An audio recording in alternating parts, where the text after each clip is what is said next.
Hello everyone, I am Pallavi Mishra and welcome back to my channel learn to teach. तो हम कर रहे हैं कानपुर यूनिवर्सिटी, जिसे आप CSGM यूनिवर्सिटी के नाम से भी जानते हैं, बीएड सेमेस्टर 4।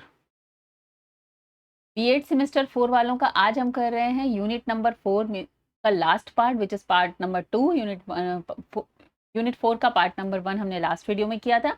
आज हम करेंगे पार्ट 2 और यहीं से आपका पूरा जो ये पेपर है उसका सिलेबस कंप्लीट हो जाएगा। साथ में प्लेलिस्ट में PYQs भी एडेड हैं और साथ में MCQs भी एडेड हैं। तो फॉर योर एग्जाम जो आपका 8 मई को होने वाला है, development of education system in India paper 1, उसके लिए पूरा कंप्लीट प्लेलिस्ट ही आपको देखकर जानी है। पूरा सिलेबस है, प्लस MCQs हैं, प्लस PYQs हैं। ओके, तो चलिए वीडियो स्टार्ट करते हैं। इससे पहले अगर आप मेरे चैनल पर नए हैं, पहली बार आए हैं, तो चैनल को सब्सक्राइब कर लीजिए। वीडियो अगर यूजफुल और इन्फॉर्मेटिव लगता है तो एक लाइक और कमेंट जरूर क्या करिए। इससे मुझे भी मोटिवेशन और इनकरेजमेंट मिलता है आप लोगों के लिए ज़्यादा से ज़्यादा वीडियोस बनाने के लिए। तो लेट्स स्टार्ट द वीडियो। और जो लोग भी PDF फॉर्म में इसी जो भी मैं कंटेंट पढ़ा रही हूँ आपको, सिमिलरली यही कंटेंट आपको PDF फॉर्म में भी मिल जाता है। तो अगर जो लोग भी इस कंटेंट को परचेज करना चाहते हैं, वो हमारी वेबसाइट learn2teachhub.com पर जाके इन पेड नोट्स को परचेज कर सकते हैं। एक मिनिमम सी फीस है। पेड नोट में आपको जो भी कोर्स है, पेड नोट्स मिलते हैं PDF के फॉर्म में। फिर आपको MCQs मिलते हैं, जितने भी इजी नोट्स के MCQs हैं सब प्रोवाइडेड हैं, जिससे आपको इजी नोट्स ना परचेज करना पड़े। और प्लस लास्ट में आपको PYQs 3 साल के मिल जाते हैं। ठीक है, फिर इससे ज़्यादा आपको अपने पेपर के लिए कुछ भी नहीं पढ़ना है, सब कुछ यहीं से कंप्लीट हो जाएगा आपका। अगर पेड नोट्स परचेज करने में कोई भी प्रॉब्लम हो रही है तो आप 7208053840 इस नंबर पर मैसेज करके उस प्रॉब्लम को सॉल्व करवा सकते हैं और पेड नोट्स परचेज कर सकते हैं। तो जो लोग भी पेड नोट्स परचेज करना चाहते हैं वो विजिट करेंगे learn2teachhub.com। चलिए आगे बढ़ते हैं। आज हम लोग करने वाले हैं एजुकेशन कमीशन। इससे पहले हम लोगों ने मुदालियर कमीशन और राधा कृष्णन कमीशन किया है। तो कोठारी कमीशन एक बहुत ही इंपॉर्टेंट कमीशन है, क्योंकि आज़ादी के बाद, इंडिपेंडेंस के बाद पहली बार किसी कमीशन ने हमारे जो ओवरऑल पूरा एजुकेशन सिस्टम है उसके रिगार्डिंग रिव्यू किया था, सजेशंस दिए थे। उसको रिव्यू करने के लिए यहाँ पर कोठारी कमीशन बनाया गया था। दिस मीन्स यहाँ पर प्राइमरी, सेकेंडरी और हायर तीनों एजुकेशन की बात होती है। जबकि इससे पहले हम लोगों ने मुदालियर कमीशन पढ़ा था जो कि हायर सेकेंडरी एजुकेशन के लिए था, और उससे पहले राधा कृष्णन पढ़ा था जो कि यूनिवर्सिटी एजुकेशन के लिए था। ठीक है, चलिए ढेर सारे क्वेश्चंस आते हैं कोठारी कमीशन से, स्टार्ट करते हैं। To think comprehensively on the reorganization of education and to perform a uniform education policy for the whole country।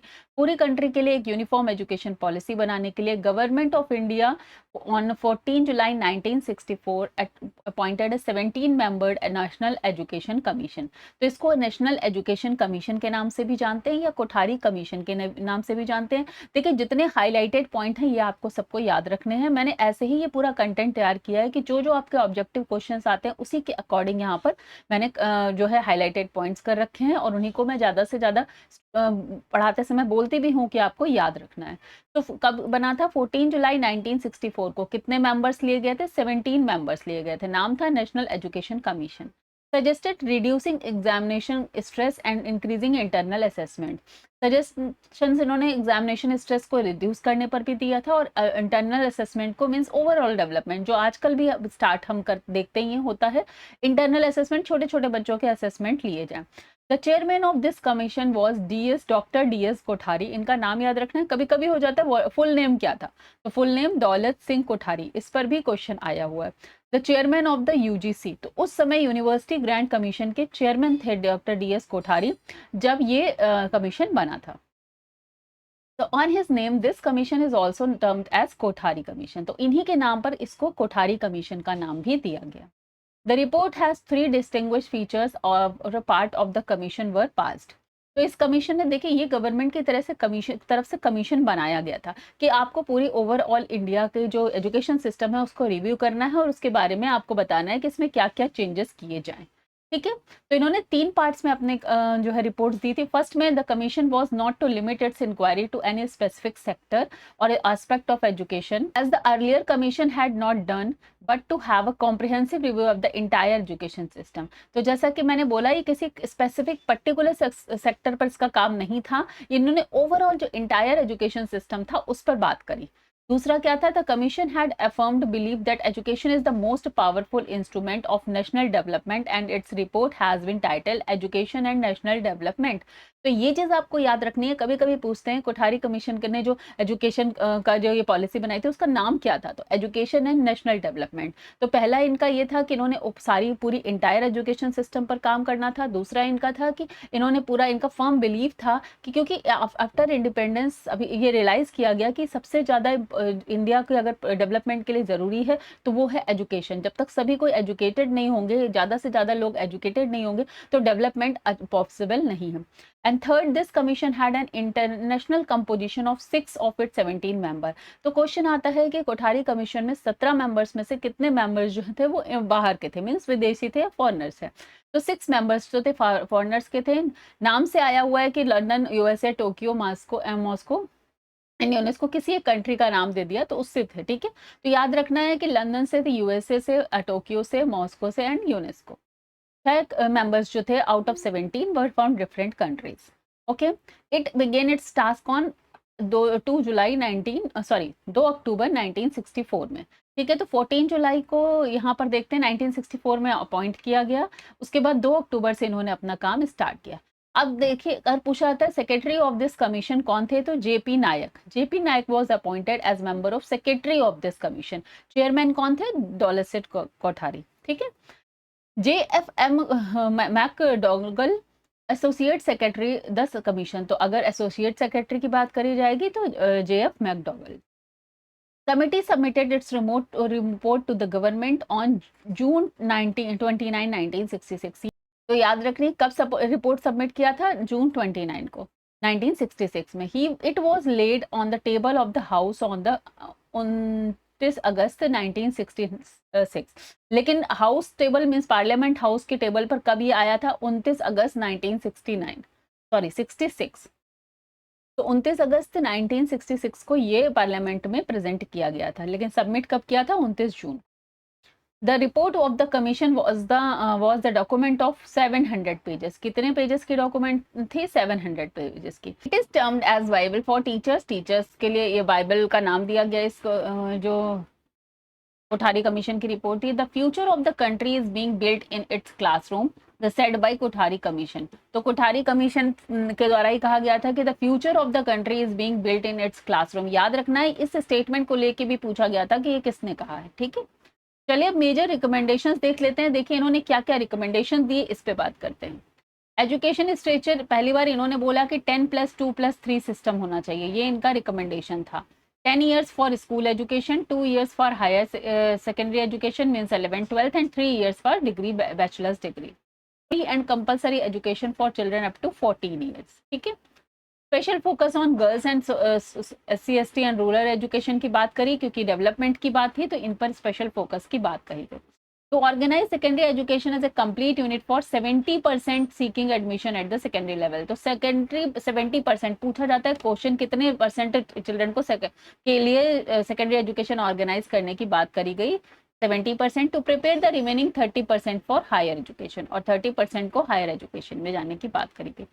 Target रखा गया एक तरह से। करिकुलम डेवलपमेंट में emphasis on science, mathematics, social science and language. तो इस पर इन्होंने जो है जोर दिया। Introduction of socially useful productive work, जिसे SUPW भी बोलते हैं, इस पर वर्क किया इन्होंने, सजेस्ट किया। More focus on moral and conductor education, ठीक है। इसके अलावा जो एक 3 लैंग्वेज फार्मूला बहुत फेमस हुआ, इस पर भी क्वेश्चन आता है कि 3 लैंग्वेज फार्मूला किसने दिया था, तो कोठारी कमीशन ने दिया था।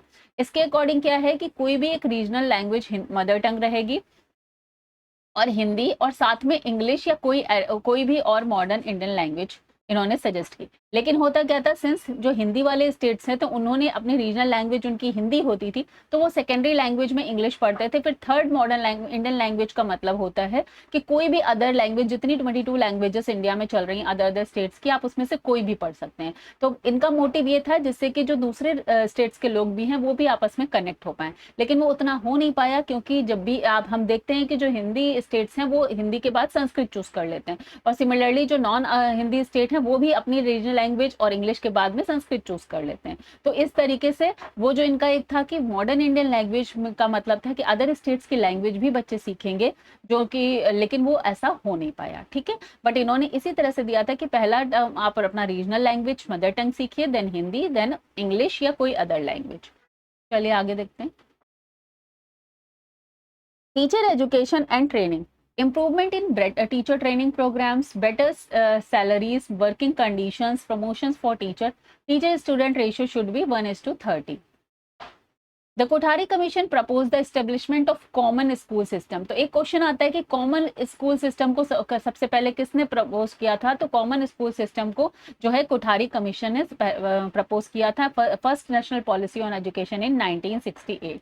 1968 फर्स्ट एजुकेशन पॉलिसी मानी जाती है, ठीक है। हायर एजुकेशन एंड रिसर्च पर भी इन्होंने बात करी। Establishment of UGC and commission to regulate higher education, more emphasis on scientific and technical education, promotion of research and innovation. तो इन सारी चीजों की बात इन्होंने करी कि यूजीसी की भी बात करी कि बल दिया, क्योंकि मैंने अभी डिस्कस किया कि कोठारी कमीशन पहला कमीशन था जिसने प्राइमरी, सेकेंडरी और हायर तीनों एजुकेशन पर बात करी। साथ में वोकेशनल एजुकेशन के बारे में भी इन्होंने सजेशन दिया। Vocational education from class 8 onwards की बात करी। 8 के बाद वोकेशनल एजुकेशन के लिए आप देख सकते हैं focus on job oriented skills to reduce unemployment. Unemployment को रिड्यूस करने के लिए इन्होंने बात करी कि जॉब ओरिएंटेड स्किल्स बच्चों को सिखाई जाए। इसके अलावा वुमेन्स एजुकेशन की बात करी, equal opportunities for women in education, establishment of separate educational institutions for women. Financial allocation में देखेंगे तो recommended that 6% of GDP should be spent on education. तो इसकी भी बात करी गई थी, क्वेश्चन भी आया हुआ है कि कितने परसेंट जो है स्पेंड करने की बात करी एजुकेशन में, तो 6% of GDP. Government should provide more financial grants to school and colleges. And moral and character education की भी यहाँ पर इन्होंने बात करी। Inclusion of moral, ethical and spiritual education, focus on national integration, discipline and values, ठीक है। अब इस सब का इम्पैक्ट क्या हुआ वो भी देख लेते हैं। इम्पैक्ट ऑफ कोठारी कमीशन क्या हुआ कि led the foundation of national education policy 1968, 1986 and 1992। तो इसकी फाउंडेशन कहाँ पर पड़ गई थी? कोठारी कमीशन पे। Introduction of UGC for university regulation. तो यूजीसी का काम हो गया यूनिवर्सिटीज के रेगुलेशन के लिए की बात करी इन्होंने, कि मीन्स इन्होंने बोला कि यूजीसी जो है वो हायर एजुकेशन को पूरी तरह से रेगुलेट करेगा, उसके ऊपर काम करेगा। Popularised the 10+2+3 education system which is still followed till today, strengthen teacher education and vocational training. तो यही इन्हीं के सजेशन के बाद से 10+2+3 एजुकेशन सिस्टम पूरे ओवरऑल कंट्री में लागू हो गया था।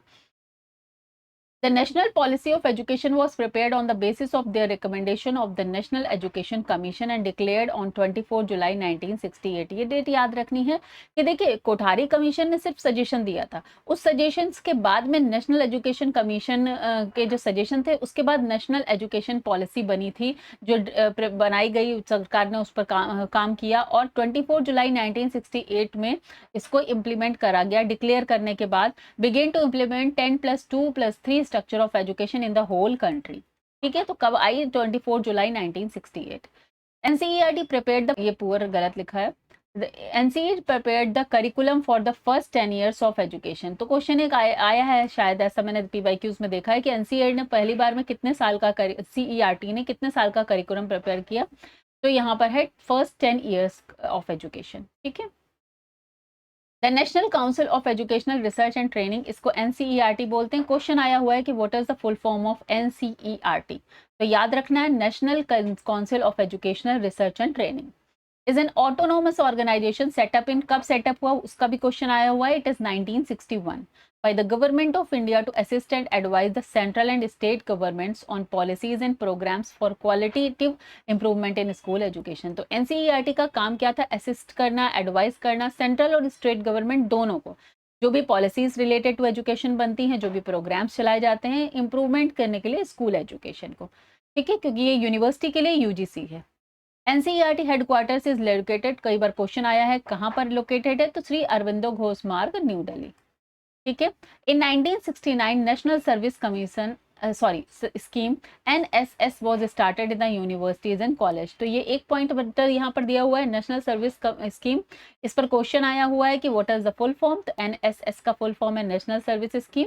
और कब ये स्टार्ट हुआ था? 1969 में। ओके तो कोठारी कमीशन के बारे में आपको इतना ही पढ़ना है। अब हम चलते हैं national policy of education which is 1986। ठीक है, ये जो डेट्स है ये याद रखने हैं, ईयर्स भी याद रखने। The Congress government in 1968 declared the national education policy. तो जैसा कि हमने देखा कि 1964 में कोठारी कमीशन बना और उसने पूरा ओवरऑल जो है एजुकेशन के बारे में सजेशन दिए। उसके बाद 24 जुलाई 1968 को कांग्रेस गवर्नमेंट ने नेशनल एजुकेशन पॉलिसी को डिक्लेयर किया। The 10+2+3 pattern of education was implemented in many provinces.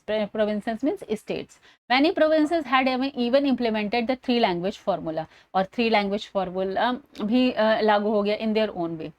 In their own way का मतलब यही था कि इसमें हिंदी इंग्लिश को compulsory, English was compulsory, regional language और कंपलसरी, बट हिंदी कंपलसरी नहीं थी। लेकिन जो कोठारी कमीशन का सजेशन था वो यही था कि हिंदी को एज ए कंपलसरी किया जाए। लेकिन कुछ लोग क्या कर रहे थे, अपनी रीजनल लैंग्वेज के बाद हिंदी के बाद संस्कृत चूज कर ले रहे थे। तो जैसा कि हमने देखा भी है। इन 1977 a change of government took place. अब 77 में क्या हो गया कि जनता दल आ गया, came to power headed by Morarji Desai. Advocated, इन्होंने क्या बताया कि 8+4+3 pattern of education in India in place of 10+2+3 pattern. ठीक है, the result was that education minister Shri Pratap Chandra Chandiya with the help of some educationists and MPs prepared a new education policy declared in 1979। तो इस education policy का कहीं जिक्र नहीं है, सिर्फ इतना सा ही है कि 1979 में इन्होंने ऐसी पॉलिसी बना दी 1968 के बाद। बट चूंकि the Congress under Mrs Indira Gandhi री एंटर्ड टू द पावर, उसके बाद अगेन उनका वो पावर में आ गए। She again emphasised upon the implementation of national education policy 1968। लेकिन फिर कुछ दिन बाद जब वो वापस से इंदिरा गांधी कांग्रेस प्राइम मिनिस्टर आ गई तो उन्होंने क्या किया, नेशनल एजुकेशन पॉलिसी जो 1968 में हुई थी वापस से उसको री इम्प्लीमेंट कर दिया।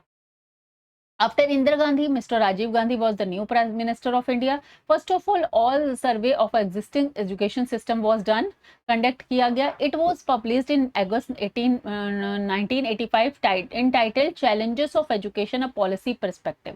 इसका नाम भी पूछा जाता है कि जो नेशनल एजुकेशन पॉलिसी 1986 आई उसका नाम क्या था, किस नाम से उसको पब्लिश किया गया, स्टार्ट किया गया। तो challenges of education, a policy perspective. In this document, a statistical description of the purpose of the Indian education from 1951 to 1985। यहाँ तक का पूरा एक स्टैटिस्टिक्स बाय डेटा वाइज जो है पूरा यहाँ पर एक प्रेजेंट किया गया डिस्क्रिप्शन। ठीक है, a real picture of its achievement and failure and correct analysis of its merits and demerits present की गई। The central government prepared a new education policy and presented the budget session of the parliament 1986। तो यहीं से question आता है कि 1986 की policy जो है ये राजीव गांधी वाली कब हुई, तो 1986 में हुई। ठीक है, it was declared in May 1986 a new education policy. The government of India declared its plan of action. This is the first national education policy in which complete plan for its implementation along with the policies presented। इसलिए ये इतनी famous है 1986 की क्योंकि इसमें पूरा complete plan बताया गया, प्लान ऑफ एक्शन भी बताया गया कि कैसे इंप्लीमेंट होगा, कहाँ कहाँ इंप्लीमेंट होगा, क्या क्या किया जाएगा। At the same time, sufficient resources arranged for it। किए गए। The document of the national education policy 1986 is divided into 12 part. Question आया हुआ है, 12 कितने पार्ट्स में डिवाइडेड थी? 12 पार्ट्स में डिवाइडेड थी। How many paragraphs? 157 paragraphs. Okay, the plan of action 1986 was divided into 24 parts. लेकिन उसके बाद जो डॉक्यूमेंट जो नेशनल एजुकेशन पॉलिसी का था उसमें 12 पार्ट्स है, बट उसके बाद जो प्लान ऑफ एक्शन आया कि किस तरीके से इसको लागू किया जाएगा वो डिवाइडेड था 24 पार्ट्स में। तो याद रखना है, दोनों के नाम अलग अलग हैं, उससे आ सकता है। All state have accepted 10+2+3 education system. Primary education is available for 90% of children. Education is in science and mathematics had been made compulsory at secondary level in elementary। तो education 5 years should be primary. Primary 1st to 5th grade is primary education बोला गया। Next 3 years should be upper primary. 6th 7th 8th को upper primary बोला गया। और after 2 years should be high school, means 9th 10th is high school. The common core will have the following elements curriculum: history of Indian freedom struggle, constitutional obligations and national identity and honour. ये इन चीज़ों को common रखा गया जो आपने realise किया होगा कि आप अपने हिस्ट्री सिविक ज्योग्राफी में सब पढ़ के आते हैं। assessment. The national value of values will have the following aspects. Three elements will be so arranged that national value will be cultivated in children. बच्चों के अंदर इस तरह की नेशनल जो वैल्यूज हैं उनको कल्टिवेट किया जाएगा. इसमें क्या रहेगा? Equal cultural heritage of India, democracy and secularism, equality between men and women, conservation of environment, removal of social evils, importance of limited family and cultivation of scientific attitude. तो these are the things जो कि national values के तौर पे बच्चों को school में सिखाई जाएंगी. The new education policy will try to strengthen global point of view in the future generation. The new education policy will aim at eradication of inequality and will pay special attention to providing equal opportunities for all education to all. ठीक है, तो वहीं पे womens, schedule caste, schedule tribes and handicaps की बात की गई. उसके बाद रिजर्वेशन एंड ऑल लाया गया जिससे कि सबको इक्वल अपॉर्चुनिटीज प्रोवाइड कराई जा सके. The integrated child development service, जिसे ICDS बोलते हैं, स्कीम इनिशिएटेड इन 1975. ये ICDS का फुल फॉर्म याद रखिएगा, इन स्कीम का लॉन्च हो ये याद रखिएगा. has transformed early child care and education ECCE programs in India through anganwadis in under 1986. तो ECCE प्रोग्राम किसके अंडर लागू किया गया इंडिया में, क्वेश्चन आया हुआ है, तो एजुकेशन पॉलिसी 1986 के अंतर्गत.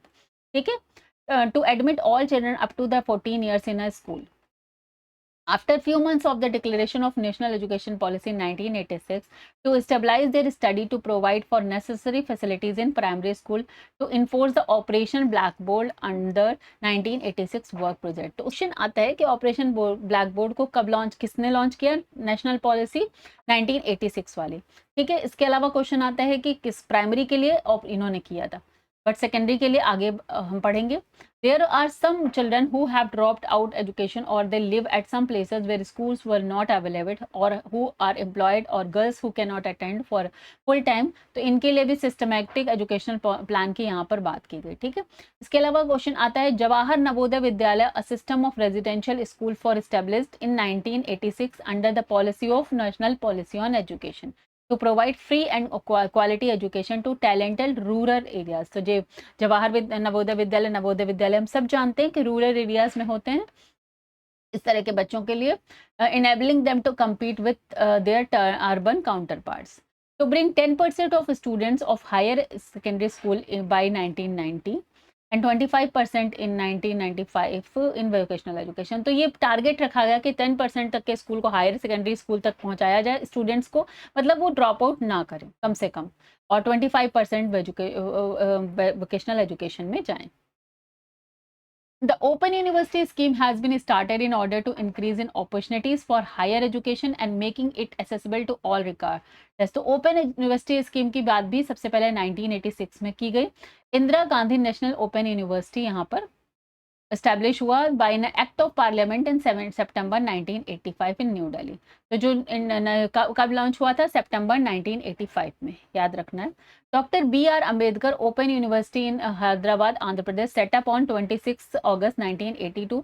It is the first open university in India. ये क्वेश्चन आया हुआ है कि कुछ लोग को लगता है इग्नू है पहली, लेकिन डॉक्टर BR अम्बेडकर जो है वो पहली ओपन यूनिवर्सिटी थी जो हैदराबाद में खुली थी आंध्र प्रदेश में 26 अगस्त 1982 को. District institute of education and training, जिसे हम डाइट के नाम से जानते हैं, should be established for pre service and in service programme for primary school teachers. तो डाइट में सबसे पहले बार कहाँ पे हुआ? तो वो भी 1986 में बात हुई. The central advisory board of education, जिसे CABE will perform the following action. ठीक है, ये इसके बारे में बात कर लेते हैं. तो इनका क्या काम रहेगा? To ensure educational development, educational का जो डेवलपमेंट है वो प्रॉपर्ली हो रहा है कि नहीं हो रहा है, इसका सर्वे करना, इसको इंश्योर करना. To ensure necessary changes for educational reforms, to play a device role in overlooking execution of planning. The state government will establish the State Advisory Board of Education. यहाँ पर उन्होंने बोला कि State Advisory Board of the Education establish किया जाएगा, जिसमें जो है रिव्यू करेंगे वो जो कुछ एजुकेशन सिस्टम में पॉलिसीज एंड ऑल बनाई जा रही हैं वो प्रॉपरली चल रही हैं कि नहीं हो रही हैं. Emphasis has been placed upon decentralization, the administration of education with the formation of Indian Education Service at the national level, state education service at the provincial level and district education board at the district level. तो इस तरह से decentralisation कर दिया गया तीनों level पर अलग अलग. तो इस तरीके से डिसेंट्रलाइज किया गया, तीनों लेवल पर अलग अलग काम होगा, नेशनल लेवल पर, स्टेट लेवल पर और डिस्ट्रिक्ट लेवल पर. The central government will make a provision or to spend 6% of its budget on education. तो 6% का बजट की बात करी गई. Operation black board was launched on in 1987 and 88. तो 87 88 में तो ये क्वेश्चन आता है कि ऑपरेशन ब्लैक बोर्ड कब लॉन्च हुआ था. In 1987 and 88. It is nationally sponsored programme, national wise programme था. National Education Policy 1986, upper primary education 6 to 8 was declared to be universally available by the year of 1995. Okay ये यहाँ पर wrong लिखा हुआ है, 1992 होगा. ठीक है, अपर प्राइमरी के लिए 1992 में किया गया था. एंड और जिसको यूनिवर्सली अवेलेबल मीन सबके लिए अवेलेबल कराने की बात की गई थी 1995 तक. और in the national education policy 1986 में प्राइमरी एजुकेशन में ऑपरेशन ब्लैक बोर्ड की बात की गई थी, जो डिक्लेयर हुआ था यूनिवर्सली अवेलेबल बाय 1990. ठीक है, इसको करेक्ट कर लीजिएगा. यहाँ पर 1992 की एजुकेशन जो पॉलिसी थी, जो इसी की रिवाइज्ड फॉर्म में आई थी, उसमें अपर प्राइमरी के लिए सजेस्ट किया गया था ऑपरेशन ब्लैक बोर्ड, और जो प्राइमरी के लिए था वो 1996 में सजेस्ट किया गया था. अब देखते हैं कि under the operational black board programme, a concrete building containing a minimum of 2 classroom, 1 veranda, 2 toilets, 2 teachers, one of them be lady teachers, black board, chalk, duster, map, science kit, rag curtain and playground and sport kit will be available. तो under operation black board जो है, इतना चीज़ें एक school की minimum requirement होगी, building में होनी चाहिए. के बाद आते हैं आगे. All India council for technical education is to fix the standard and exercise control over the technical and management educational institutions and provide legal authority. तो यहाँ पर all India council of for technical education की भी बात की गई कि उसका भी स्टैंडर्ड फिक्स होगा, और वो भी टेक्निकल मैनेजमेंट एजुकेशनल जो इंस्टीट्यूट हैं उसमें लीगल अथॉरिटी एंड ऑल उनको प्रोवाइड कराएगी. जैसे एक प्रॉपर जो आजकल हम देखते हैं ना कि इंजीनियरिंग कॉलेजेस भी प्रॉपर है, मेडिकल कॉलेजेस भी हैं, तो उसी की यहाँ पर बात की गई. Adult education will be included to the national goals, and the government and non-government organizations will be used to educate the adult of age 15 to 35. तो ये प्रौढ़ शिक्षा का आपने देखा होगा कि बड़े लोगों को पढ़ाने का एक, पहले कॉमर्शियल भी आते थे, ऐड भी आते थे टीवी पर उस टाइम पर, तो वो 15 टू 35 ईयर्स के लोगों को प्रौढ़ शिक्षा के यहाँ पर इन्होंने उसके लिए भी प्रमोशन किया, प्रोग्राम चलाए. The education policy will focus on minimum level of learning will be fixed for every level of education. Qualitative reform will be introduced in it. तो एक मिनिमम लेवल की लर्निंग, मतलब उसको कम से कम इंसान को पढ़ना लिखना आ जाए और जोड़ना घटाना आ जाए, उतनी यहाँ पर फिक्स की गई जो प्रौढ़ शिक्षा में. The National Education Policy 1986, it was declared that the implementation and the result of this policy will be reviewed after every 5 years. तो यहाँ पर ये भी बताया गया कि हर 5 साल में इसको रिव्यू भी किया जाएगा. ठीक है, नेक्स्ट देखते हैं. तो राम मूर्ति रिव्यू कमेटी 1990. अब इसके बाद रिव्यू किया करने के लिए फिर से 1990 में एक कमेटी बनी जिसे राम मूर्ति रिव्यू कमेटी बोलते हैं. In 1989 the government in the central change and national front came to the power, and the government was accompanied by the demand for the change of education policy. तो अब जैसे government change हुई तो फिर से एक नई एजुकेशन पॉलिसी की बात होने लगी. तो the prime minister mister Vishwanath Prasad Singh appointed a committee under the chairmanship of doctor Shri Ram Murti in 1990 to review the national education policy. ठीक है, तो देखिए क्वेश्चन यही आते हैं आपको जो हाईलाइटेड पॉइंट है, इतनी हिस्ट्री तो आती नहीं है, ऑब्जेक्टिव पेपर है, तो फैक्चुअल बेस्ड क्वेश्चन आते हैं कि राम मूर्ति रिव्यू कमेटी कब स्टैब्लिश हुई, तो 1990 में बनी. ठीक है, और इनका क्या काम था, तो एजुकेशन पॉलिसी 1986 को रिव्यू करना, ऐसे क्वेश्चन आएंगे. This committee is known as Ram Murti review committee 1990. The committee submitted its report in 1991, had made several recommendations for the reformation of higher education in India. तो उन्होंने हायर एजुकेशन को के लिए सही कई सारे रिकमेंडेशन दिए. देखिए जो भी कमेटी बनती है वो सिर्फ एक रिकमेंडेशन करती है, लेकिन उसको मानना ना मानना वो गवर्नमेंट के हाथ में है. वो कैसे उसको इम्प्लीमेंट करते हैं, हो रहा है कि नहीं हो रहा, वो सब उनको रिव्यू करना उन गवर्नमेंट का काम है. कमेटी सिर्फ अपने सजेशंस और रिकमेंडेशंस देते हैं. In retrospect, one may say that the committee simply completed the formality. Nothing new or novel was proposed by this committee. तो ये भी कहा गया कि इसने ज़्यादा कुछ किया नहीं, जो कुछ था उसी को बस वापस एक फॉर्मेलिटी कर दी गई. In the opinion of the committee of dominance of English should be reduce, whereas the reality in just the reverse. उनके अकॉर्डिंग डोमिनेंस ऑफ इंग्लिश को रिड्यूस करना चाहिए, जबकि हम सभी जानते हैं कि उस टाइम पर तो इंडिया में इतना ज़्यादा इंग्लिश का प्रचार प्रसार भी नहीं था. The committee suggested that the Navodaya Vidyalaya have failed in their mission, therefore they should close down, but they are still functioning. तो इन्होंने एक सजेस्ट कर दिया था, बट वो भी अभी तक फंक्शन हो ही रहे हैं। Lastly committee suggested that the admission in higher education should be selected but uncontrolled mushrooming in a self finance higher education institutions. तो यहाँ भी वही है कि उन्होंने कह दिया कि लिमिटेड होना चाहिए हायर एजुकेशन के लिए, लेकिन वो भी अनकंट्रोल्ड हो रही है। तो ये सारी चीज़ें थी, इन्होंने एक दिया। तो आपको इस टॉपिक से खाली इतना पूछना है कि राम मूर्ति रिव्यू कमेटी कब बनी? तो 1990 में। क्या करने के लिए? 1986 पॉलिसी को रिव्यू करने के लिए। रिपोर्ट कब सबमिट की? 1991 में। बस इतना ही आता है, इससे ज़्यादा कुछ आता है नहीं। चलिए नेक्स्ट देखते हैं। Again Janardan Reddy committee 1992 which is important. इसमें से भी क्वेश्चन आए हुए हैं। The Central Advisory Board of Education, in its meeting held on 8 March in 1991, examined the procedure to be adopted for consideration of the report of Ramamurthy Review Committee. तो अब इन्होंने CAB जो कि हमने डिस्कस किया अभी तक, कि इसका काम था कि जो भी एजुकेशन वगैरह में रिफॉर्म हो रहे हैं, पॉलिसीज हो रहे हैं, उस पर ध्यान देना, उसको उसको रिव्यू करना, उसको देखना कि वो सही है या नहीं है। तो अब इन्होंने क्या किया? अगेन रिव्यू किया और 1992 government form a new committee. फिर इसके बाद इन्होंने एक नई कमेटी फिर से बना दी। Implementation of education policy 1986 under the chairmanship of Shri Janardhan Reddy. तो मे बी उसके बाद इन्होंने वापस से जनार्दन रेड्डी वाले के चेयरमैनशिप में 1986 की जो एजुकेशन पॉलिसी जो इम्प्लीमेंट हुई थी, उसी को रिव्यू करने के लिए अगेन एक कमेटी यहाँ पर बनाई गई। Common school system the scheme should continue. इन्होंने बोला the committee suggested to continue the Navodaya Vidyalaya, Janardhan Reddy committee ने। Anganwadi workers should pay an expanded role for a number of activities. Anganwadi को इन्होंने बोला करना चाहिए। Operation black board should be implemented in the senior और upper primary school should also minimum learning level should be achieved at the primary level. तो यहाँ पर operation black board जो है इन्होंने 1992 में जो इन्होंने रिव्यू किया, वहाँ पर कहा कि अपर प्राइमरी लेवल के लिए भी होना चाहिए। 40,000 amount is given to the senior primary schools under the operation black board plan. तो क्वेश्चन आया हुआ है कि कितना अमाउंट दिया गया था black board plan, operation black board plan के अंतर्गत? तो 40,000 and it is implemented to the at the senior primary level. ठीक है, तो 1992 the ratio of primary school to senior school should be 2:1। 2:1 का रेशियो होना चाहिए। Primary school should be made available to every child within the distance of 1 kilometre. तो हमने देखा उसके बाद वो जो प्राइमरी स्कूल्स आपने 1-1 किलोमीटर के डिस्टेंस पे ओपन करने की बात की गई। Enrolment of every child should be insured. Wastage and stagnation should be reduced. तो दीज आर द इनका जो सजेशंस थे। The special arrangement should be made for the children for educationally backward community.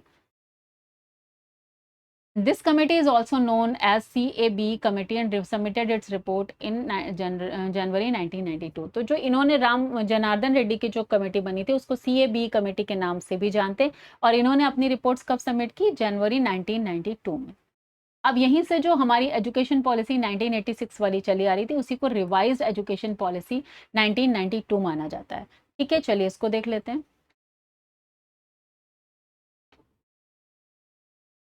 The 1992 National Education Policy, a modification of the 1986 policy. Modification था 1986 policy का. It emphasized the national system of education and comparable quality for all students irrespective of caste, creed, sex, religion, focused on universalization of elementary education and empowering women. तो यहाँ पर इन्होंने बात करी पूरी universalization mean सभी को प्रॉपरली इक्वल अपॉर्चुनिटी मिलनी चाहिए, किसी भी तरह का कोई डिस्क्रिमिनेशन नहीं होना चाहिए, elementary education and empowering women's के एम्पावरमेंट पर भी इन्होंने बात करी। It is implemented by the PV Narasimha Rao government. ये भी कांग्रेस के ही थे। The plan of action 1992 has been divided into 23 parts. तो क्वेश्चन यहाँ से आता है, plan of action 1986 was divided into 24 parts, but यहाँ पर 23 पार्ट्स। क्वेश्चन इस पर आया हुआ है। In revised national education policy 1992 senior primary education. तो यहाँ पर इसमें क्या है, सीनियर प्राइमरी एजुकेशन की ज़्यादा बात की गई, उसको रिवाइज करने की। Declare to be made universally available year 2005। ठीक है, तो ये बात की गई कि जो सीनियर प्राइमरी एजुकेशन है वो पूरी 2005 तक इन्होंने एक एम रखा कि यूनिवर्सली अवेलेबल कराई जाए सभी को। In the revised National Education Policy 1992, primary education was declared to be made universally available by the year 2000। तो प्राइमरी एजुकेशन 2000 तक और सीनियर प्राइमरी 2005 तक का इन्होंने टारगेट बताया कि इम्प्लीमेंट हो जानी चाहिए, मीन सभी को अवेलेबल हो जानी चाहिए। Revise national education policy 1992 also known as implementation programme of 1992। तो इसको इम्प्लीमेंटेशन प्रोग्राम ऑफ 1992 भी माना जाता है। अब नेक्स्ट देखते हैं, the Yashpal committee report 1993 was title learning without burden. तो इस पर क्वेश्चन आया हुआ है कि लर्निंग विदाउट बर्डन जो है वो किस कमेटी ने सजेस्ट किया था, या तो वो था Yashpal committee to advise on modalities to reduce the burden of learning of a school student at all level, especially young children's, while improving the quality of learning including lifelong self learning and self skill building। तो इस पर इन्होंने बात करी, इसमें से एक ही आता है लर्निंग विदाउट बर्डन की बात यशपाल कमेटी ने करी थी। In 1986, focus more on planning and outlining goals. 1992, strengthen education, introduce practice training, ICT, and NCTE as a statutory body पर बात की गई। ठीक है, तो याद रखना है कि 86 में प्लानिंग हुआ, आउटलाइनिंग हुआ, गोल्स को कैसे अचीव किया गया, 92 में उसी को और स्ट्रांगली जो है एग्जीक्यूट किया गया। NCTE as a statutory body of government came into exist in person of the national council for teacher education act 1993। तो इससे पूछा जाता है एनसीटीई का फुल फॉर्म क्या है, national council for teachers education, ये याद रखना है। एक्ट 1993 के अंतर्गत 17 अगस्त 1995 तो एक्ट आया था जो national council for teacher education 1993 में, उसी के अंतर्गत जो 17 अगस्त 1995 में एनसीटीई को स्टैट्यूटरी बॉडी बना दिया गया with the mandate to achieve land and coordinate development of teacher education throughout the country to govern the regulation and proper maintenance. तो जो पूरा टीचर एजुकेशन को जो है अच्छे से लागू करने के लिए कह सकते हैं डेवलपमेंट ऑफ टीचर एजुकेशन, क्योंकि जब टीचर्स अच्छे से एजुकेटेड होंगे तभी वो हमारे बच्चों को भी पढ़ा पाएंगे। तो इसीलिए यहाँ पर एनसीटीई को स्टैट्यूटरी बॉडी के रूप में लाया गया। Its headquarter in New Delhi. तो क्वेश्चन आता है इसका हेडक्वार्टर कहाँ पे है, न्यू दिल्ली में है। It has 4 regional offices, north में जयपुर राजस्थान, क्वेश्चन आया हुआ है इस पे कि रीजनल ऑफिस एनसीटीई का कहाँ पर है, नॉर्थ में तो जयपुर राजस्थान, साउथ में बैंगलोर कर्नाटका, ईस्ट में भुवनेश्वर उड़ीसा एंड वेस्ट में Bhopal Madhya Pradesh. It was recommended by national education policy 1986 and the plan of action 1992। इसको रिकमेंड किया गया था नेशनल एजुकेशन पॉलिसी 1986 में और प्लान ऑफ एक्शन 1992 में। ठीक है, तो ये हमने इतना समझ लिया। तो यहाँ पर हमने ये समझ लिया कि एनसीटीई एक स्टैट्यूटरी बॉडी है। इसका मतलब ये है कि ये एक एक्ट के अंतर्गत पार्लियामेंट में जो है इसको एस्टेब्लिश किया गया। ये कॉन्स्टिट्यूशनल बॉडी नहीं है, मतलब कॉन्स्टिट्यूशन में इसका जिक्र नहीं है, लेकिन इसका ये अपना इसके पास पावर रहेगी अपना रूल्स एंड रेगुलेशंस पॉलिसी बनाने का, पॉलिसी इंप्लीमेंट करने का। तो हम देखते ही हैं कि एनसीटीई से आजकल टीचर एजुकेशन के जितने भी प्रोग्राम्स होते हैं, जितने भी एग्जाम्स वगैरह हो रहा है, वही देख रहे हैं हम लोग, चल रहा है। तो वो से बोलते हैं कि NCTE national council for teacher education statutory body है एक तरह से। और दूसरी बात ये हमने यहाँ पर सीखी कि ये जो है कब स्टैब्लिश हुई थी, तो 17 अगस्त 1995 में। एक्ट कौन सा 1993 वो इतना मैटर नहीं करता है, 17 अगस्त 1995 को ये जो है स्टैब्लिश हुई थी। फुल फॉर्म याद रखना है कि NCTE is a statutory body. ठीक है, चलिए आगे बढ़ते हैं। अब आपका लास्ट टॉपिक आता है इस वीडियो का, नेशनल एजुकेशन पॉलिसी 2020, जिसे हम लोग एनईपी 2020 के नाम से जानते हैं, और इसी के बेसिस पर आप अपना बीएड भी कर रहे हैं एनईपी 2020 के अकॉर्डिंग। ठीक है, तो ये तो सभी को पता है। चलिए इसके जो फैक्ट्स एंड फिगर्स हैं उनको भी देख लेते हैं। National education policy NEP 2020 was introduced by the government of India. कब करी गई थी, 29 जुलाई 2020 को। रिप्लेस किसको किया गया, 1986 एजुकेशन पॉलिसी को, आफ्टर 34 ईयर्स। क्वेश्चन आया है कितने साल बाद, 34 ईयर्स बाद, क्योंकि जो 1992 की पॉलिसी थी वो सिर्फ उसका रिवाइज्ड वर्जन था 1986 का, उसमें ज़्यादा चेंजेस नहीं थे। ठीक है, जो कुछ भी इम्प्लीमेंटेशन या प्लानिंग 1986 में हुई थी उसको और स्ट्रांगली इम्प्लीमेंट करने के बाद 1992 में कही गई थी। नेक्स्ट देखते हैं, India adopted goal for STGP of the 2030 agenda for sustainable development in 2015। तो इसमें एक गोल क्या रखा गया कि इन गोल 4 जिसे बोलते हैं sustainable development goal 4 of the 2030 तक का एजेंडा रखा गया कि हम लोग यहाँ पर ये बढ़ेंगे। तो ये कब ये एजेंडा रखा गया, 2015 में। क्वेश्चन आया हुआ है इसलिए मैंने हाईलाइटेड पॉइंट में यहाँ डाला हुआ है कि इंडिया ने क्या गोल किया। एसडीजीपी 4 जो है गोल कब रीच करने का, 2030 कब इसको अडॉप्ट किया गया, 2015 में। It aims to transform the Indian education system to meet global standards to promote holistic inclusive and multidisciplinary learning. ठीक है, The National Education Policy NEP 2020 was formulated under the chairmanship of Dr. K. कस्तूरी रंजन, याद रखना है। और ये थे कौन? Former chairman of ISRO, ISRO के फॉर्मर चेयरमैन। क्वेश्चन आया हुआ है। He led the committee for drafting the National Education Policy 2017-2009 में इन्होंने ड्राफ्ट किया पूरा, which submitted its report in May 2019. May 2019 में इन्होंने रिपोर्ट सबमिट की। Based on this report, the government of India approved the NEP 2020 on July 29, 2020. याद रखना है NEP 2020 कब लागू हुई थी? जुलाई 29, 2020. The first state which implemented education policy 2020 is Karnataka, ये भी याद रखना है। ओके, चलिए आगे अब इसके हाइलाइट्स देख लेते हैं, की पॉइंट्स। स्कूल एजुकेशन रिफॉर्म किया गया। नया स्ट्रक्चर अब क्या आ चुका है? 5+3+3+4 सिस्टम। तो जो 10+2+3 सिस्टम था उसको रिफॉर्म कर दिया गया है, चेंज कर दिया गया है, और अब नया सिस्टम क्या आ गया है? 5+3+3+4 मॉडल। तो इस पे क्वेश्चंस आते हैं, तो इसको ध्यान रखना है। 5 ईयर्स को फाउंडेशनल स्टेज माना जाता है, जिसमें 3 ईयर्स आंगनवाड़ी रहेंगे और या फिर प्री स्कूल रहेगा। उसके बाद क्लास 1-2 को इसमें इंक्लूड किया जाता है। तो 5 ईयर्स में 3 ईयर्स आंगनवाड़ी और क्लास 1-2 मिलाकर टोटल 5 ईयर्स हो जाएंगे। उसके बाद at the age of 5 every child move to preparatory classes और बाल वाटिका या anganwadi and class 1 which has an ECC qualified teacher age 3 to 6 year के लिए। ठीक है, तो 6 साल तक 1 और 2 करेंगे बच्चे। इसके बाद दूसरा आता है 3 ईयर्स के लिए प्रिपरेटरी स्टेज, जिसको बोला गया, इसमें क्लास 3 to 5 रहेगा। उसके बाद मिडिल स्टेज बोला गया, जिसको 3 ईयर्स के लिए, जिसमें क्लास 6 to 8 रहेगा।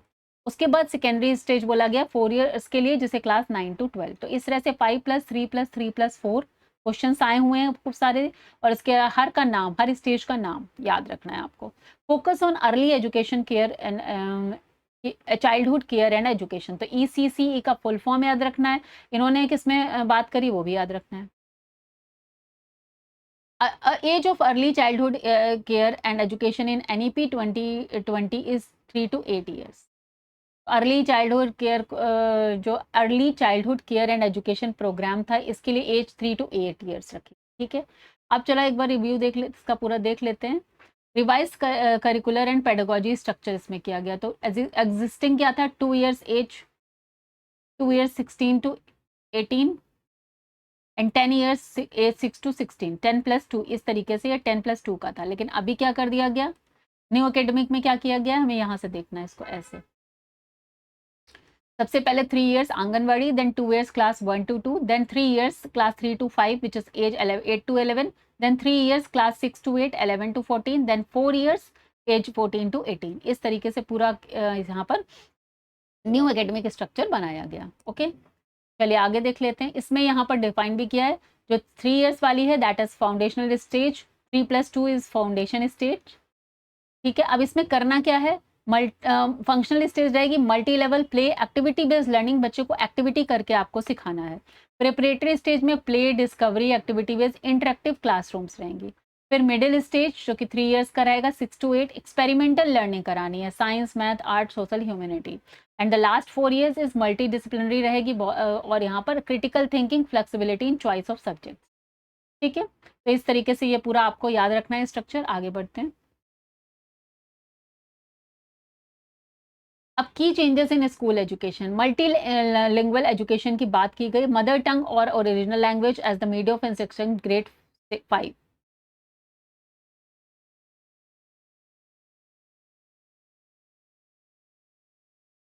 तो मल्टी लैंग्वेजों की बात की गई यहाँ पे कि मदर टंग जो है ग्रेड 5 तक प्रेफरेबल है कि आप मदर टंग में ही बच्चे को पढ़ाएं, फोर्स नहीं करेंगे, जो उसकी रीजनल लैंग्वेज है, according to the highest priority to achieving foundational literacy and numeracy. अब यहाँ पर एक मेन बात है कि मेन जो है फाउंडेशनल लिटरेसी मीन्स बच्चे को पढ़ना लिखना, रीडिंग राइटिंग आ जाए, और न्यूमरेसी नंबर्स आ जाए, इतना आ जाए by all student by grade 3, by grade 3 तक के बच्चे को इतना मिनिमम आना ही चाहिए। ठीक है, people teacher ratio will be 30:1, 30:1 का रेशियो बताया इन्होंने at the level of each school. For socio economical disadvantage children will aim for a PTR under 25:1। तो प्यूपिल टीचर रेशियो जो है इस स्कूल में ये होना चाहिए, लेकिन अगर जहाँ पर सोशली इकोनॉमिकल डिसएडवांटेज चिल्ड्रन है वहाँ पर जो है पीपल टीचर रेशियो जो है 25:1 रखा जाएगा। जो रूरल बेसिकली गाँव के जो स्कूल्स होते हैं उनकी बात की गई। No rigid separation of stream. Students can choose the subjects according science, art, commerce. तो ये हम सभी जानते हैं, करते हैं। Vocational education from grade 6 onward with internship. तो यहाँ पर एक बात की गई कि ग्रेड 6 से आप बच्चे को वोकेशनल एजुकेशन देंगे। तो आजकल अब नई जो स्कूल्स हैं उसमें जो रोबोटिक्स की क्लासेस या और तरह तरह की क्लासेस जो है दी जा रही हैं बच्चों को। आईटी में भी वोकेशनल का अलग एक सब्जेक्ट पढ़ाया जा रहा है, जिससे बच्चे कुछ वोकेशन की तरफ भी के बारे में भी जानें, उसको भी समझें और फिर अपने एज पर देयर इंटरेस्ट वो आगे जाके उसको चूज कर सकते हैं। बोर्ड एग्जाम्स को रीडिज़ाइन किया गया to test conceptual understanding rather than rote learning. तो अब आप देखेंगे कि बहुत सारे केस स्टडी के क्वेश्चंस आते हैं, हायर ऑर्डर थिंकिंग क्वेश्चंस आते हैं, लोअर ऑर्डर थिंकिंग क्वेश्चन आते हैं। कॉन्सेप्चुअल अंडरस्टैंडिंग पे बेस्ड हो गया है पूरा आपका बोर्ड एग्जाम। अब आपको रेक्टिफिकेशन वाला यहाँ पर काम अब नहीं है। There is a goal to achieve 100% gross enrollment ratio in preschool to a secondary level 2030। तो एक जो टारगेट बनाया गया वो 100% एनरोलमेंट का बनाया गया 2030 तक। हायर एजुकेशन में क्या-क्या चेंजेस देखने को मिले? Holistic and multidisciplinary education वही है कि हर डिसिप्लिन में साइंस, आर्ट्स अलग-अलग डिसिप्लिन के एजुकेशन प्रोवाइड कराना, होलिस्टिक डेवलपमेंट की बात करना। फ्लेक्सिबल करिकुलम मीन्स वही है कि आप अंडर ग्रेजुएटेड कोर्सेज में आप multiple entries exit options in under graduated courses. तो आप जो है उसमें कई कोर्सेज कर सकते हैं, एग्जिट कर सकते हैं। इस पर एक आया हुआ है अभी कि अगर आप 1, 2, 3 साल में नहीं कर पाए, आपने एग्जिट कर दिया, तो आप वापस से वहाँ से उस कोर्स को ज्वाइन कर सकते हैं। तो ये अभी नई एजुकेशन पॉलिसी में आया हुआ है। 4 year UG programme, bachelor degree with research option दिया गया है। इसके अलावा एकेडमिक बैंक ऑफ क्रेडिट्स, इस पे काम किया गया। अभी आपको देखा भी एबीसीआईडी करके जो जनरेट हो गया है, उसका फुल फॉर्म पूछा जाता है academic bank of credits. Allow student to store digitally academic credits and use them later. Autonomy for colleges. Colleges will be given more academic and financial autonomy. By 2040, all higher education institutions shall aim to become multidisciplinary institutions, each of which will aim to have 3,000 or more students. तो ये सब M है, इतना ज़्यादा deep में पूछा नहीं जाता, बस एक जनरल आइडिया आपको होना चाहिए। Model public university for holistic and multidisciplinary education at ऊपर आईआईटी, आईआईएम एक्सेट्रा। मेरूज एक पूछा गया है, इसका full form multidisciplinary education and research university, याद रखना। Will be set up and will aim to attain the highest global standard in quality education. तो इसका काम क्या किया था, क्यों सेटअप किया गया और इसका फुल फॉर्म क्या है, दो चीजें पूछी गई हैं। The aim will be increase across enrolment ratio in higher education. देखिए 2018 तक 26.3% था, बट 50% हो गया है 2035 तक हायर एजुकेशन में इनरोलमेंट का जो रेशियो है, ठीक है, तो याद रखना है। Focus on technology and online learning, promotion of online courses, virtual labs, AI based learning, ये हम सभी जानते हैं, अब आजकल यही सब प्रमोशन चल रहा है। इसके अलावा establishment of national educational technology forum, इस पर बहुत ज़्यादा नहीं, इसका फुल फॉर्म आप याद रख सकते हैं, NETF का फुल फॉर्म।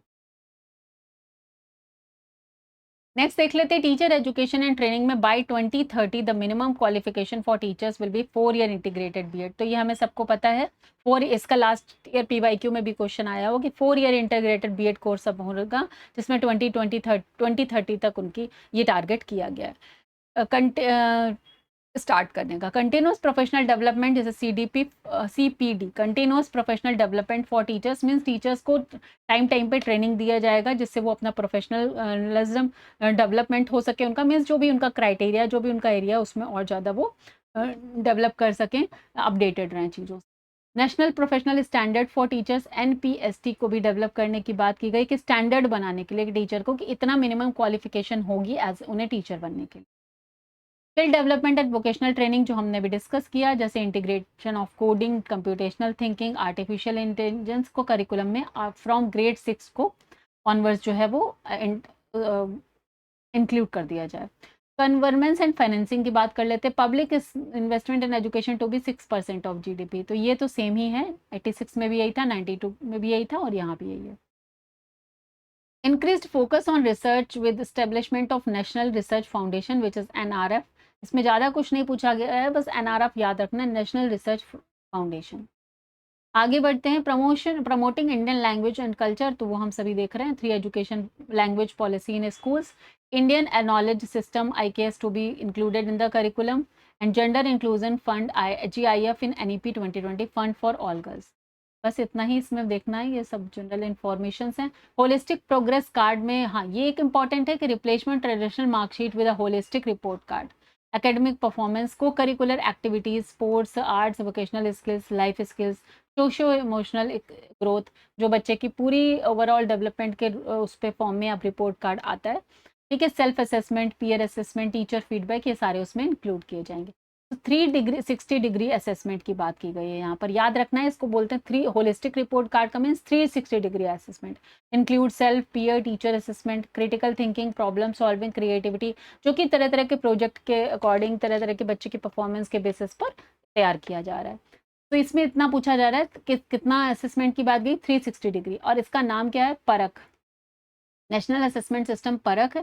परख का फुल फॉर्म पूछा गया है, performance assessment review and analysis of knowledge for holistic development. तो परख का फुल फॉर्म याद रखना, will be set up as a standard setting body of for assessment. ठीक है,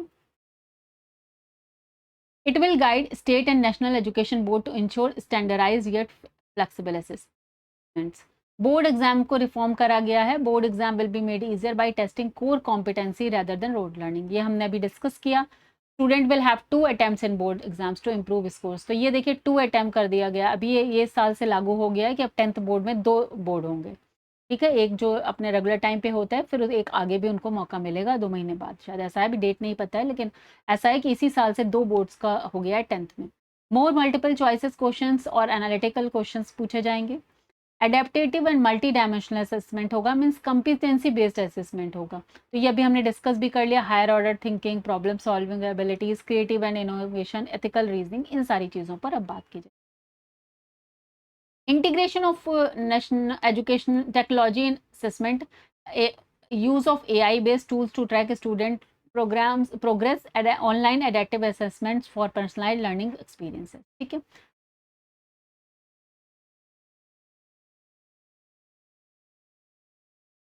नेक्स्ट देख लेते हैं CBCS, the choice based credit system. तो इस पर बात कर लेते हैं, इसका फुल फॉर्म आता है कि what is the full form of CBCS। तो it is an education system that allows student flexibility in choosing courses, earning credits at their own pace. तो ये कहाँ पर होता है, ये यूनिवर्सिटी लेवल पर होता है। इसमें किस तरह के कोर्सेज हैं, जैसे कि कोर कोर्सेज हैं, mandatory subjects based on main discipline, इसके अलावा elective courses, student chosen bye student based their own interest. तो आप देखते हैं कि आपको एक इलेक्टिव पेपर होता है, ठीक है, जो तो वो क्या है, इलेक्टिव कोर्स की बात होती है कि आपको ऑप्शन दिया जाएगा, उसमें आप कोई चुन सकते हैं। स्किल एनहांस कोर्सेज है, इसके अलावा वोकेशनल आप प्रोग्राम देख रहे हैं, वोकेशनल कोर्सेज भी चल रहे हैं, उनके भी पेपर्स हो रहे हैं, तो वो भी यहाँ पर इंक्लूडेड है। Courses that improve job related skills and ability influences courses, AEC focus on communication, environmental studies and other soft skills. ठीक है, तो अब हम देख ही रहे हैं कि कई तरह के यूनिवर्सिटी लेवल पे कोर्सेज हैं, वोकेशनल प्रोग्राम्स भी हैं, इलेक्टिव कोर्स पेपर भी हैं, कोर जो आपको मैंडेटरी है पढ़ने ही पढ़ने। It is designed to move away from the traditional rigid curriculum and promote a multidisciplinary and learner-centric approach to education. तो याद रखना है कि learner centric approach रखिए पूरे education system। अब एक नेक्स्ट है digital infrastructure for knowledge sharing, Diksha, इसका याद रखना है। देखिए बहुत ज़्यादा डिटेलिंग नहीं आती क्योंकि थ्योरी क्वेश्चन बेस्ड नहीं एग्जाम है, बट फुल फॉर्म्स आते हैं। Digital infrastructure for knowledge sharing, Diksha इसका फुल फॉर्म है। It is a national digital platform, ये है क्या, digital platform launched by the government of India to enhance teaching learning professional development. इतना आपको पता होना चाहिए कि किस लिए लॉन्च किया गया है, क्या basically. It provides digital resources, tools, training materials for students, teachers and educational institutions across the country. ठीक है, इतना आपको पता होना चाहिए दीक्षा के बारे में। इसमें ई लर्निंग कंटेंट प्रोवाइड कराते हैं, offer interactive books, videos, assessment and quizzes, available in multiple language for inclusivity. Aligned with, अब इसमें क्या क्या आएगा, PM ई विद्या, स्वयं, नेशनल डिजिटल एजुकेशन आर्किटेक्चर, ये सारी चीज़ें इसमें जो है इनसे इंक्लूडेड हैं, जो आपका दीक्षा है उससे अलाइंड है। नेक्स्ट लास्ट आपका आता है एक स्टेटमेंट है FW थॉमस का, there has been no country except India where the love of learning had so early and origin और has exercise so lasting and powerful in. This is the statement of FW Thomas. ये question ये statement से भी पूछा गया है कि कोई स्टेटमेंट किसका है, तो इसको मैंने यहाँ पर इंक्लूड कर दिया है। यहाँ पर आपका यूनिट 4 कंप्लीट हो गई है और इसी के साथ आपका जो पेपर 1 है development of education system in India वो कंप्लीट हो गया है। चलिए मिलते हैं नेक्स्ट क्लास में, till then bye bye, take care, have a nice day and all the best.